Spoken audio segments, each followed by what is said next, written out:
Hello, everyone, and welcome to the Midweek Program at the J.C. Raulston Arboretum. My name is Blake, and I'm the Education Assistant here at the Arboretum. And today we are in the Ruby McSwain Education Center because it feels like it's 1,000,000 degrees outside today. And we've got 5 wonderful interns that we need to protect from the heat today. We've got our 2024 Summer Horticulture Interns who are taking over the Midweek Program. We've got Erica Wallace, Anthony Mills, Amelia Holdstock, John Carter, and Eileen Gahan, who are going to share some of their horticultural proclivities and interests with you all, and it should be just a delightful program.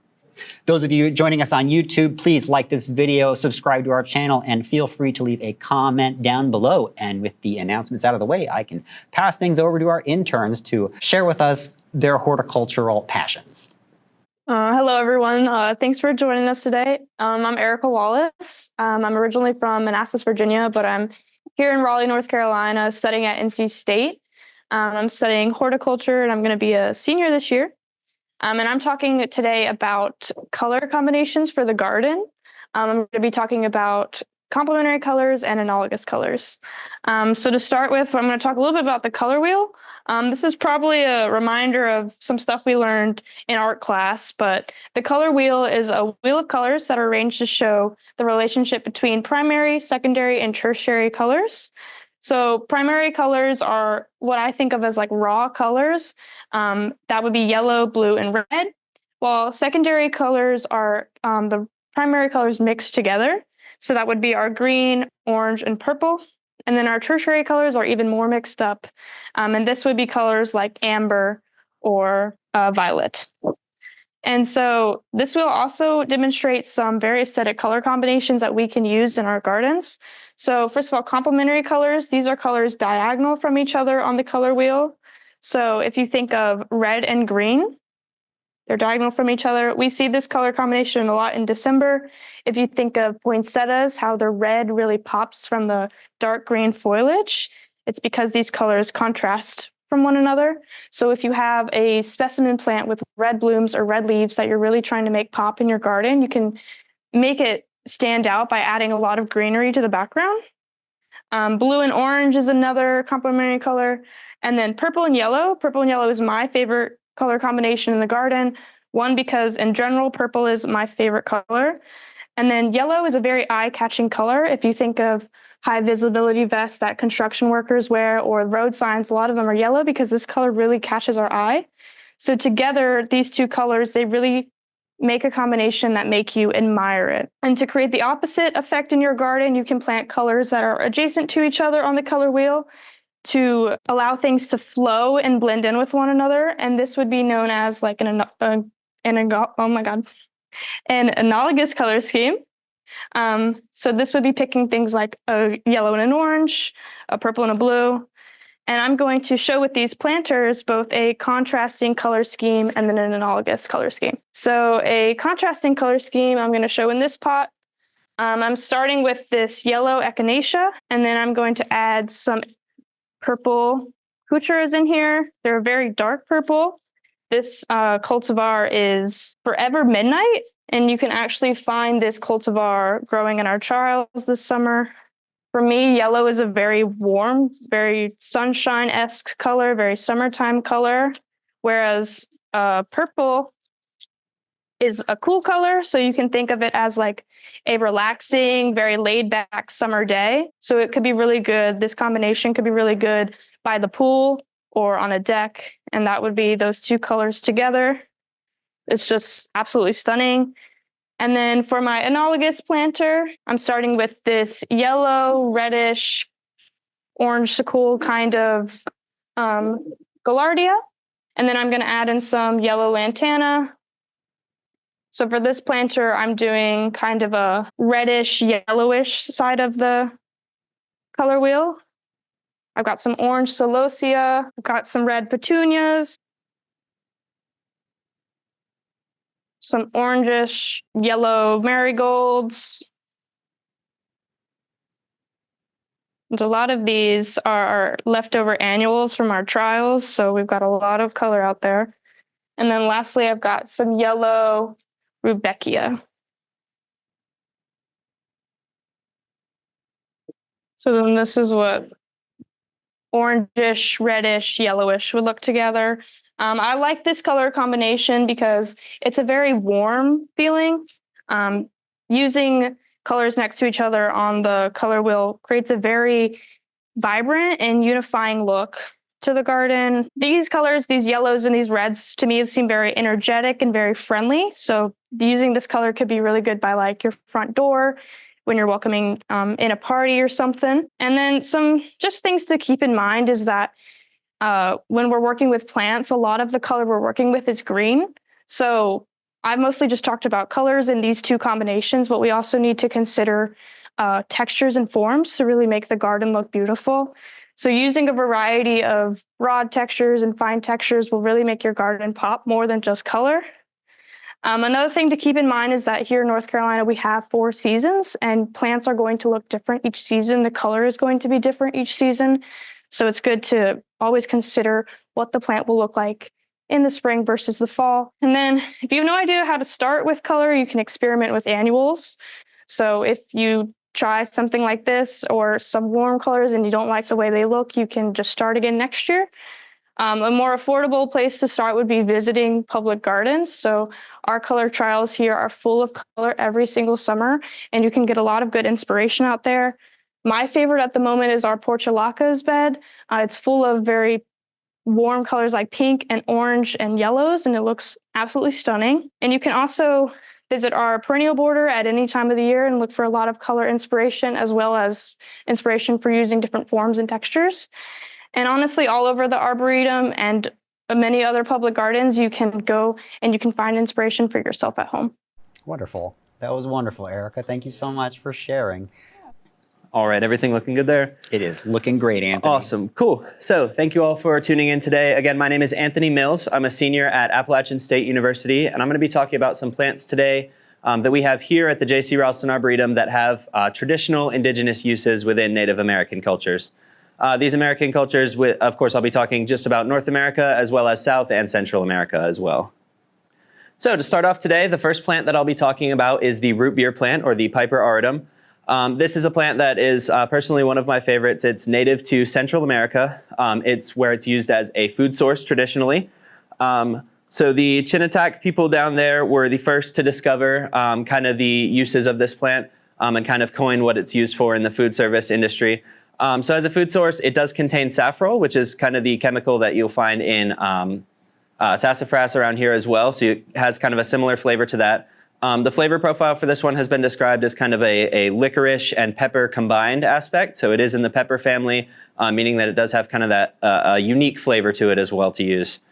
So traditionally, it has been used as a spice. So it can be used to season dishes such as mole verde, which you'll see in just a moment, as well as a wrap. So because it offers that interesting flavor, and because the leaves that you'll find on this one are so large, it's been used to wrap things such as meat and fish that'll be smoked for a long time, as well as traditional tamales have been wrapped in this leaf. As far as the cultural uses for this plant outside of culinary goes, it's been used as kind of the sacred leaf, or the Hoya Santa, believing that the Virgin Mary dried Jesus's diapers between these leaves a long time ago. Outside of that, it's also used as a fishing bait, not, of course, for casting and reeling, but you can stuff these leaves into kind of a fishing trap, as a lot of the traditional cultures would do, and it would catch a lot of fish that were flowing downstream. They would be attracted to the scent of this leaf in the water. As far as medicinal uses for this plant go, it's been used traditionally by those Chinantec people as an aid for childbirthing pain, as well as to relieve menstrual pain as well. So showing you a few photos of traditional culinary uses for this one. This is a tamale that has been wrapped using this Hoya Santa leaf, as well as the mole verde here, which is kind of a traditional sauce that's been poured over some chicken and other vegetables that's been seasoned using this pepper plant as the main ingredient there. So the next plant that I'd like to talk about today, this is Opuntia, or the prickly pear cactus, and I have a few examples of this to discuss. This is another one that's native to North America as well as South and Central America, so it can be found in all sorts of areas on this continent. This one that I'm holding in my hands currently, this is Opuntia humifusa. This is our native prickly pear cactus, and I have a much larger one here. This is Opuntia cacanapa, or our another variety of our prickly pear as well. This one is native to the southwestern U.S. All the way down to Central America as well. So traditionally, as I'm sure a lot of you are familiar with, this has been used as a food source. It basically comes in two forms. The tunas part, which is the fruit of this plant, which you'll see right here, just the little fruit that you can get off of these, which of course come in great abundance on a lot of these species. These were traditionally, they can be eaten raw, but a lot of times they're better to be jellied or kind of dried over winter because they can be preserved as well as they can be. These were also very important in the Tequestra tribe to eat the pads or the nopales of these. So you would roll these over a lot of sand and it would kind of remove these spines that are currently hitting my fingers and basically make these a lot more palatable. A lot of times these were sliced and boiled up in order to remove kind of the sap that you get throughout these pads in order to make them a little bit more palatable.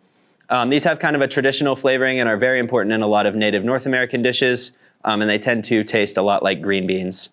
The last piece of these that's traditionally important outside of eating them is that they've been used to make a traditional dye. So the cochineal insects that are found on the pads of these plants from time to time can be crushed, and when they're crushed up, they make an absolutely vibrant, beautiful red dye that's been used in a lot of native cultures as well.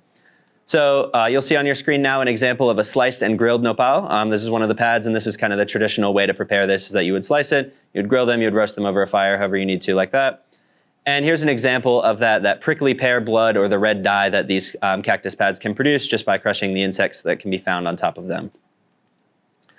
The third plant that I'll be talking about is one of my favorites, and it is the largest of the ones I'll be discussing today. This is the monkey puzzle tree, or the Araucaria araucana, or Araucaria, I'm sorry, araucana.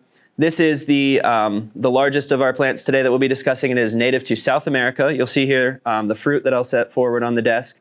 This is a very important traditional food source to the Mapuche people down in Chile and Argentina, where food is relatively scarce. The traditional food that they would get from this plant is known as the piñones de Araucaria, or the pine nuts from the monkey puzzle tree. They can be boiled, roasted, or eaten raw, and they preserve very, very well, which is traditionally incredibly important to an indigenous culture that needs a food that can survive winter. These pine nuts, or nuts that this fruit produces, can also be fermented into a kind of religious alcohol known as mude, which has traditionally been used for kind of anointing ceremonies and other similar ideas like that. Outside of being eaten, of course, the wood from this tree, because it's so large and because it's one of the primary trees that grows in this mountain region, it's been used for construction and houses as well as bridges from that time as well. And so I have a photo of this tree just because I've been talking about how large the scale they are. You could see it compared to a car in the native wild. So the fruit that I'm holding here compared to the other plants, this does not do it justice. These can reach several hundred feet if allowed to grow to their maximum size. You'll see an example here, a photo of the roasted nuts that come off of this one.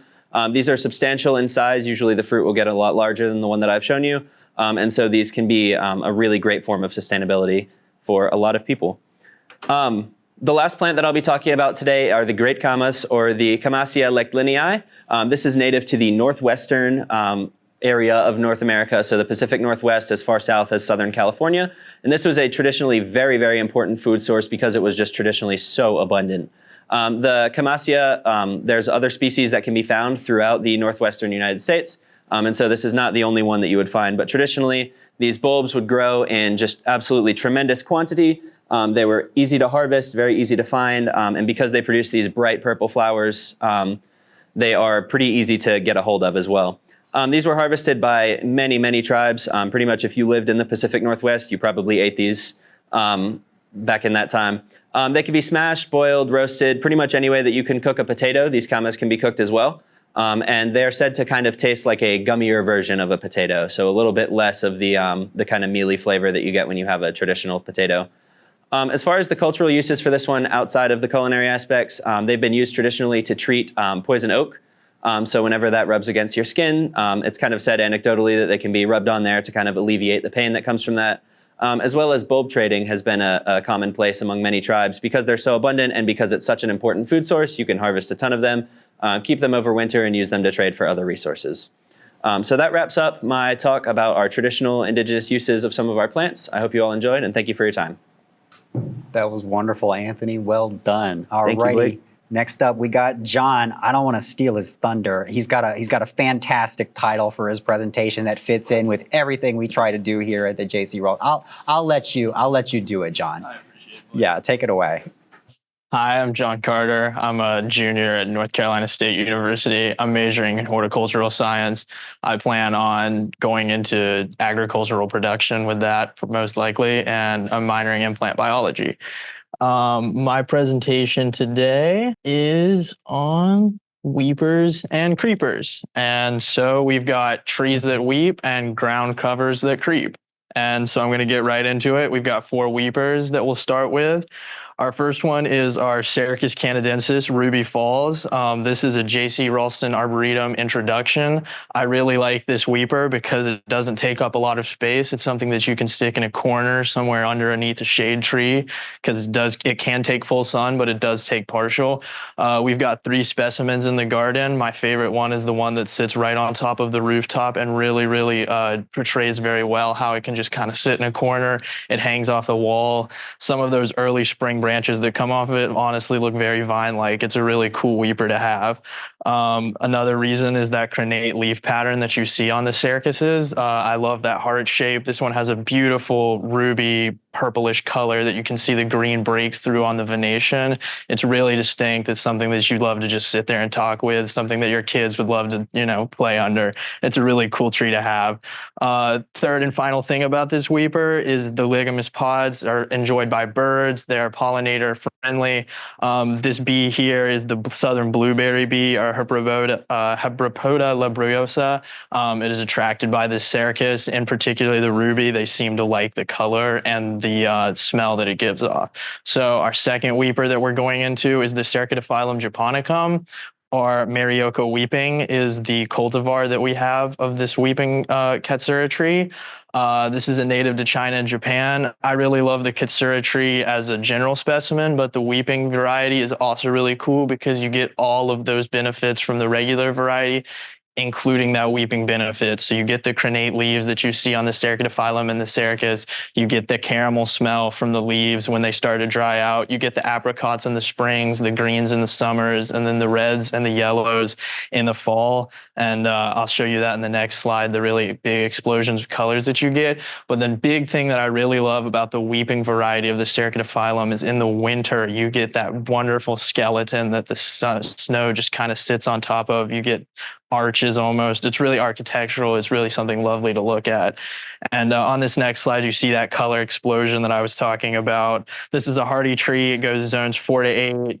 The smells, the leaves, and it's got shag bark. So it's just really something to look at all times. So this might be one of my favorite weepers on the list. And so that's the Cercophyllum japonicum Marioko weeping. For our third one, we're going into skipping one there. We're actually going into the Omus alata lace parasol. And this is another J.C. Raulston Arboretum introduction. And our original specimen of this plant was in the backyard of Dr. Charles Keith for 40 years before it was moved into the Arboretum after his passing. This is really cool because it's our winged elm. So you get the really cool barked pattern with the wings on it. It's not something that you see in a lot of other trees. You get nice yellow leaf patterns. You get that really cool exoskeleton when you get underneath it and look up. It's almost like it has arms and wings going everywhere. It's a big part of the weepers that I really enjoy. And then there's that winged bark that I was talking about. So in addition to that weeping effect, you've also got that winged bark effect going on. So it's just a really cool specimen piece to look at. Our final weeper on the list is our Taxodium distichum Cascade Falls. This is another really cool year-round type tree. You get that native cultivar in there. It's not unlike everything that you see in a regular bald cypress. So it likes those loamy, silty, acidic soils. It gets that really cool bronze orange in the fall, which I really think is cool on the weeping variety because you get these waterfalls of almost flame-licking like foliage.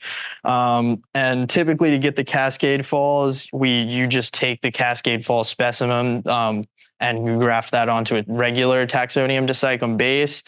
And wherever that point of graft is where you start to see that weeping effect. And one really cool feature of this is if you don't graft that onto the base, then you don't get that graft point. And instead of the weeping effect, you get a creeping effect. So if you were to leave this on the ground, it would just become a ground cover.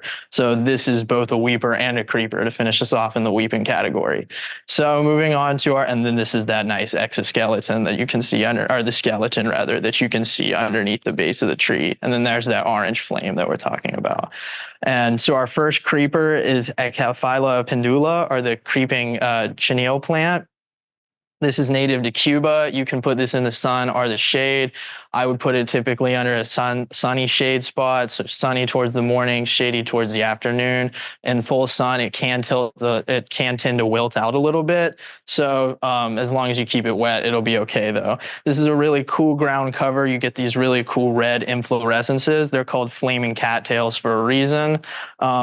Conversation starter, something to put with other flowers, so you get those nice colorways that we had in an earlier conversation. And again, it's just something that's cool to talk about. This is once again a weeper and a creeper. If you put them in hanging pots, they start to have this weeping hanging effect. That's another reason why they get those cattail nickname. But I think this is really cool that you can have multiple weepers and creepers going on at the same time. For our second creeper, we have the Phlox stolonifera Weesey Smith. I really love this because of that lilac purple colorway. I really love phlox, so having that phlox ground cover at the same time, something that's really cool for me. It doesn't get very tall, 30 inches at the max, and that's when you see that inflorescence. So most of the time you're not sitting above 3 or 4 inches above the ground when it's just the foliage. You only see the inflorescence during the springtime, really. Currently ours has died back down to that foliage. It's a really nice light green, pretty foliage though. It's something that I'd put in a space that sees a little less foot traffic and maybe something to fill spaces, but it does attract birds, it attracts pollinators. It's a southeastern native. So something really cool to have in the garden, so native to have to impress people, and a really nice color to boot. For our third creeper, we got a 2-in-1. So we've got Mazus repentans and Mazus repentans speciosa albus, which is the white version. And so maybe mix them, maybe keep them separate, but you do have the purple and the white variations on this. This is another just nice hardy ground cover. Stick it somewhere with less foot traffic, stick it somewhere where you've maybe got some rocks or stones, somewhere where you just need to fill the space with that nice blanket of color. But it's hardy to zone 6 and can go from zones 5 to 8. Yeah, I just really like this because it looks really something similar to like a field pansy or something like that, but it's got a little bit more hardiness to it, and it's something that's not really going to get out and be weedy for you. So our last creeper of the day, we have Juniperus horizontalis golden carpet. As you can see, very fitting name. You get a nice golden carpet in the bed. It's a very nice, slow-growing, drought-tolerant ground cover. During the fall, you get kind of a golden bronzes appearance.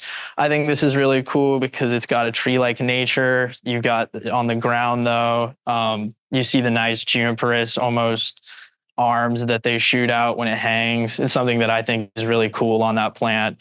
And finally, it does have the award of garden merit from the Royal Horticultural Society. So it's always nice when they give it that. And it's very easy to grow. So that's all I've got for you in my presentation. I hope you enjoyed Weepers and Creepers. And I'm John Carter. Wonderful. Thank you so much, John. That was everything we wanted it to be and more. Okay. So next up is Eileen. She's a bit reticent to come to the front, but that's okay. She's going to do a fantastic job sharing with us the Gardens of Ireland. Okay, so afternoon. My name's Eileen Gahan. I'm a student of horticulture from Ireland, and I've just recently graduated from the National Botanic Gardens in Ireland. And I'm going to be doing a presentation on the Great Gardens of Ireland. These are 2 gardens that I've worked in personally and just absolutely loved my time there. They're also in close proximity to each other and not too far from Dublin Airport. So these are my recommendations if you get to go on a trip to Ireland. I think you should stop by these 2 gardens and you can make it a day trip. So the first garden is Paris Court House and Gardens. This is a fantastic house and gardens with a hotel and golf course attached as well. But it was originally the site of a Gaelic medieval castle, and then it was granted by King James I to Sir Richard Wingfield, who became Lord or Viscount Wingfield at Paris Court, and then was then bought by the Slazenger family, who owned Slazenger Sports. But it is just a fantastic house. It's a Palladian mansion that was built in 1701 around the original medieval castle, and just a gorgeous site. It's located in County Wicklow, so you can see the green area highlighted on the slide, and it's only 42 minutes from Dublin Airport, so rent a car, head down for the day. It's an absolutely gorgeous site. The main features are the Italian rose garden, the Japanese garden, a rhododendron boardwalk that's just been newly installed, a fern grotto, a woodland garden, and as you can see, the Italian garden there is just stunning, especially in May when you get it at full bloom. It was influenced by the gardens at Versailles and Schönbrunn Palace in Austria. And these are some other pictures of the gardens. So you can see the Japanese garden on the left with the little kind of summer house is what we called it, as well as the fern grotto below where there's running water along the walls and a couple rare ferns grow, as well as different mosses and lichens. And the double herbaceous border, which is the longest double herbaceous border in Ireland anyway, and just an absolutely stunning herbaceous border. It's also known for its Victorian bedding displays that are changed seasonally, as well as its gorgeous water features. A couple of the notable plants in the garden are the very, very popular Rosa Whiskey Mac. And it's just a fantastic peach rose with just the most gorgeous scent. Personally, I'm not a massive rose fan because I think I spend so much time pruning them and pulling thorns out of myself. But I have to say I love Whiskey Mac. As well as Eucryphia lucida ballerina. So this is a Tasmanian Eucryphia. It's a little bit tender to be grown here maybe. It's a bit too hot in the summertime, it needs a bit more moisture and shade, but just a gorgeous plant if you can get to go see it. Drimmy's winter eye, which is from Chile and Argentina, flowers in the winter and was known that sailors would take the bark and chew on it for vitamin C on long voyages. Rosa Wedding Day, just a gorgeous rambling rose growing up a wall. And when it comes into full flower, you get that just massive flush of flowers in May. It's breathtaking. Unfortunately, it doesn't have, once it has that big flush, it doesn't continue to repeat flowering, but I think it's worth growing anyway. As well as rhododendron cinnabarinum, a Himalayan rhododendron with that gorgeous sunset colouring. It's one of my favourites. And cinnamon ingementum on the underside of the leaves, which just make it, even when it's not in flower, it's just such an interesting specimen. So the second garden is the National Botanic Gardens Kilmacurra. So this is a sister garden to our main National Botanic Gardens in Dublin. And this has a collection of over 420 varieties of rhododendron. And it's what brought me here because I absolutely love rhododendrons and knew that there was a couple of interesting cultivars here, as well as a massive native orchid meadow with over 8,000 rare native orchids and an endangered conifer collection. So they're part of the International Conifer Conservation Project run by the University of Edinburgh. And so they can they're sent plants to grow as a kind of annex for endangered conifers. It's located as well in County Wicklow, so only 35 minutes between Powerscourt and Kilmacurra. So get there all in one day. A couple other notable plants at Kilmacurra are Cardiocrinum giganteum. I know here we grow Cardiocrinum unionense, but they're nothing like the giganteums that they can grow in Kilmacurra. 6 to 8 foot tall, just giant lilies in May and June, stunning from the Himalayas. And they've now self-seeded across the garden, and they're just a fantastic plant if you can grow them. As well as the very rare blue poppy, Mechanopsis cross Sheldonii, a fantastic plant. It's just such an interesting plant if you can get to see it. As well as these are our native orchids, the Dactylorhiza species. So we have two main species, Dactylorhiza maculata and Dactylorhiza fuchsii, and they both grow in the meadows at Kilmacurra. And if you can get out again in May, it's probably the best time to visit. It's just a stunning display. You go through the wildflower meadows and it's just bees, butterflies, birds, and all the orchids for miles. So we also have Cathea agyrophylla. So this is one of the endangered conifers from the Conifer Conservation Project. It is endangered in the wild. It's considered threatened, and there's only about 1,000 mature specimens in the wild at the moment. two of the cultivated plants grow at Kilmacurra, and they have these gorgeous female receptive cones with this bright pink center, almost neon. Some people call them psychedelic, and much brighter than my photo there. Really eye-catching, and I just think such an interesting plant to get to see. A really outstanding specimen that they have is Pinus armandii vardabachiensis. So this is also a threatened conifer, and it's the only cultivated specimen known in the world that has survived. So all the other specimens planted have died, and this one is absolutely thriving at Kilmacurra. It has just created its first 2 cones back in 2022, and they've been sent to Kew to the herbarium there. And just a fantastic, it doesn't have much ornamental value, but as a rare and interesting species and variety, I think it's really incredible that they're able to grow it there. Kilmacurra has quite a microclimate. It's down near the coastline, so they're able to grow many species that we wouldn't be able to grow in other parts of Ireland even. The last 2 species I'm going to mention are Rhododendron platypodum. So this is just a gorgeous rare rhododendron from China, with just a bright green midrib through the leathery leaf, and that gorgeous pink to mauve coloured bell flower in trusses of 12 to 15 flowers. I think it's one of the plants I planted at Kilmacurra, so I'm quite proud of it. It's done well, and I look forward to going back soon and seeing it. As well as Camellia transcoensis, probably the only plant on my list so far that you can actually grow here. So in a woodland context, you could grow it here with a little bit of irrigation. Gorgeous camellia with those pink tipped buds. It's one of those outstanding specimens that people stop and take pictures of and everyone wants to have in their garden. So thank you very much. Wonderful. Thank you so much, Eileen. That was simply delightful. Okay. Next on the list, we've got Amelia, who's going to be teaching us about fern propagation. Get excited, everybody. So, hi everyone. My name is Amelia Holdstock. I just graduated from NC State and with a plant biology degree and a horticulture minor, and I'm going to be talking to you about fern propagation. So, unlike flowering plants, which produce seeds, ferns produce small, lightweight structures called spores. There's so many different examples of what spores can look like on the underside of fronds. Here are some examples. Super cool.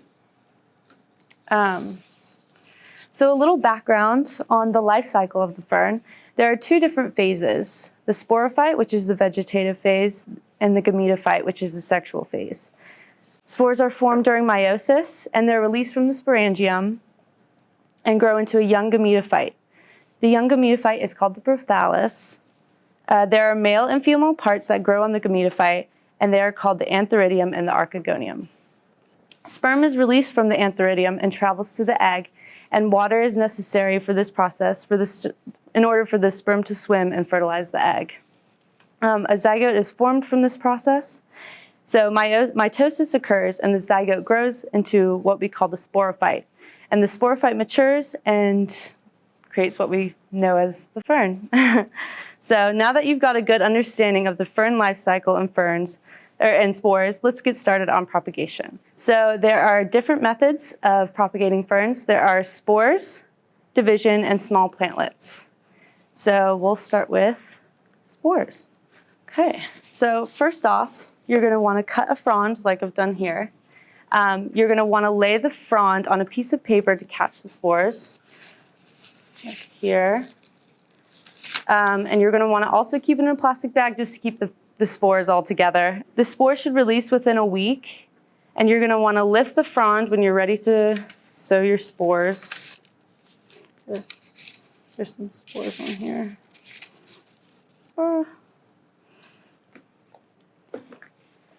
And then you're going to want to pour into either into a small envelope for safekeeping or onto sterile media. So here I'll pop that.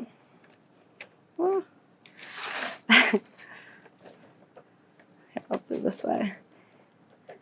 You're going to want to pour all on here. There you go. Okay. And to sterilize your media, you're going to want to pour boiling water onto the media to make it kind of like a thick soup-like consistency.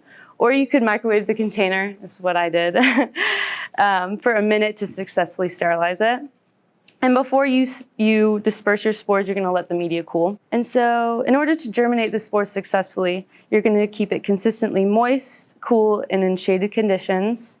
You might want to spritz with water every so often so the media doesn't dry out. And so you're going to cover this and wait for a moss-like substance to form across the top of the soil.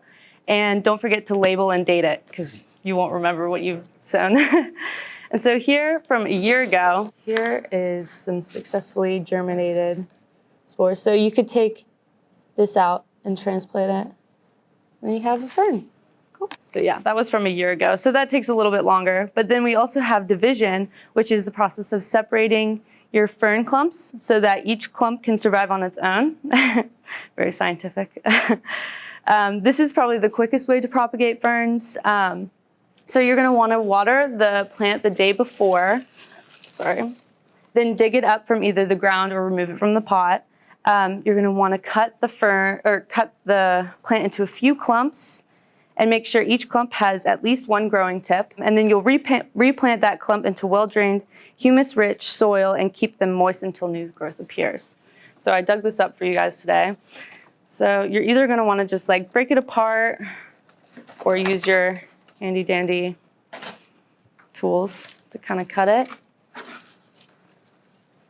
So I don't need to cut it actually. So that would be good to repot just like that. So, and then here we repotted these like maybe a week ago. They're looking great. So yeah, super easy. You can do it whenever. And then lastly, we have the plantlets. So baby ferns, plantlets, or fern bulblets can be separated from the parent fern to create new plants. These plantlets usually grow on long thread-like stems. And here is an example.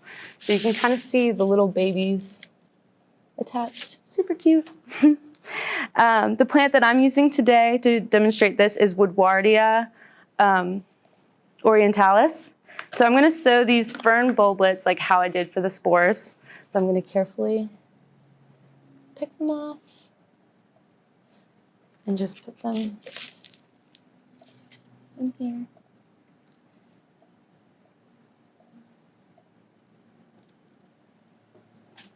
Very nice. Okay. So yeah, and then don't forget to label and date it as well. And yeah, so thanks for listening to my talk on fern propagation. I hope I've left you with a little bit of information than you came in with. So yeah, thanks. Great. Thank you, Amelia. That was wonderful. I don't know how many times they tested us on fern propagation getting a horticulture degree, but I tell you, you drill it into your brain 3 times and then it leaves as soon as you've taken the test. So that was fantastic. So there really weren't any questions that came up. Eileen, there was vaguely one. If you want to come, Eileen, you can unmute yourself. You want to come. So the question, somebody wanted to know when is the best month to visit a garden in Ireland? Personally, I would say May, but pretty much any time in the summertime or springtime. You can get the rhododendrons at Kilmacurra in late April, so around the kind of 20th of April. But early May, you're going to see so many rhododendrons in bloom anyway, and you'll get all the different species. Even along the hedgerow, we have the Queen's Anne's lace come into bloom then, and I think driving around Ireland during that time is just gorgeous. But you can never be sure in Ireland, and you're probably going to get rain at some point, so be ready for it. But hey, it's a beautiful country all the time, so yeah. Really. And hey, guess what, Amelia? I said there weren't any questions, and then one came in for you. Diane wants to know what medium you use for fern propagation. We just used a bag media, a peat perlite mix. Great. Yeah. Beautiful.